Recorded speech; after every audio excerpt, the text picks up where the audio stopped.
Allons encore un peu plus loin. Sur ces tableaux croisés dynamiques, bon déjà je vais revenir non plus à la somme des précipitations mais aux moyennes. Ok. Un élément qui peut être assez intéressant à utiliser, parce que très visuel, et qui se trouve dans l'onglet Analyse lorsque on a sélectionné un tableau croisé dynamique. Donc si vous ne l'avez pas, cet onglet, il faut bien cliquer sur le tableau croisé dynamique pour y avoir accès. C'est l'élément Insérer un segment. Lorsque je clique donc sur Insérer un segment, je vais pouvoir définir finalement une manière plus graphique de mettre des filtres. Le plus simple, c'est de vous faire un exemple. Par exemple, je souhaite mettre un filtre sur les villes. Je clique sur OK. Et donc, il va tout simplement ici me créer un segment avec des boutons, avec toutes mes villes. Et lorsque je vais cliquer sur une des villes, automatiquement, on va avoir le tableau croisé dynamique qui va tout simplement se remanier en fonction de la ville que j'aurais sélectionnée. Si je veux toutes les villes, il me suffit d'effacer le filtre tout simplement pour revenir à 0. Donc ça c'est extrêmement pratique puisque ça va nous permettre de faire tout un tas de choses comme très visuelles comme ça pour sélectionner les éléments que j'ai besoin d'analyser. Donc pour faire une sélection, il suffit de cliquer sur un des éléments. Pour sélectionner plusieurs éléments, il vous suffit d'appuyer sur la touche CTRL en même temps que vous cliquez afin de sélectionner donc plusieurs éléments. Dans le même type de choses, on a ici dans Analyse, insérer une chronologie. Donc là, ça va être obligatoirement par date, OK. Et cette fois-ci, on a le même type de sélecteur, sauf que on peut, et ça c'est assez intéressant, sélectionner juste des plages de dates comme ça sur le calendrier. Exemple, en 2015, je veux juste analyser de janvier jusqu'à juillet pour toutes les villes. Il me suffit donc de sélectionner cette plage de dates et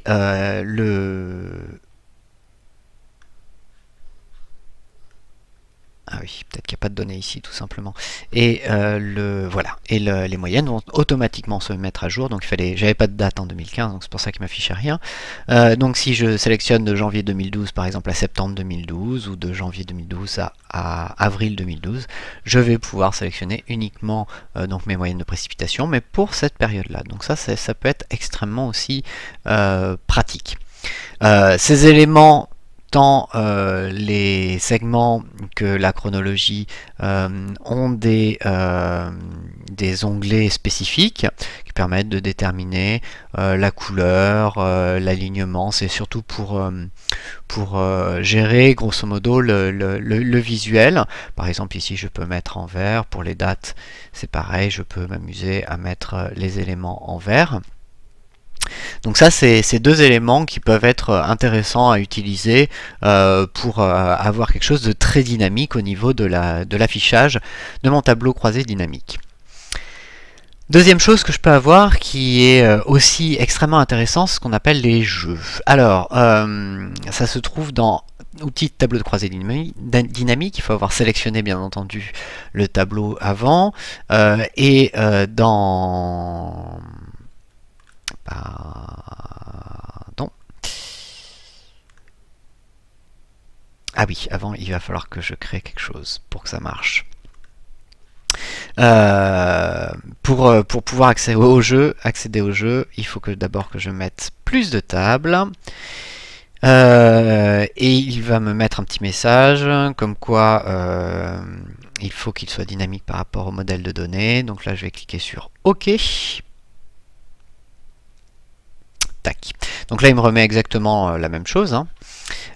Mis à part que la présentation a un peu changé, il m'a affiché ici une plage spécifique pour accéder à mon jeu de données. Et grâce à ça, je vais pouvoir mettre en place des jeux spécifiques de filtres. Pour ça, ça se gère dans champ éléments et jeux. Je vais aller créer un jeu basé sur les éléments de ligne.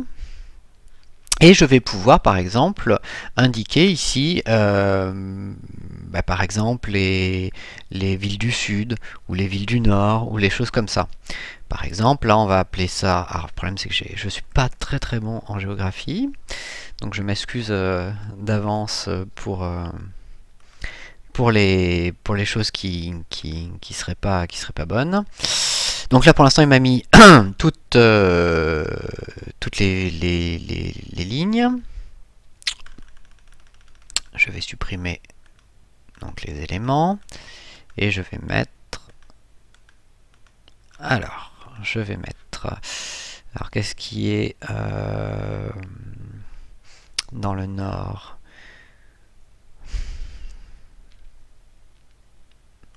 On va mettre Lyon. On va mettre par exemple mince, Paris,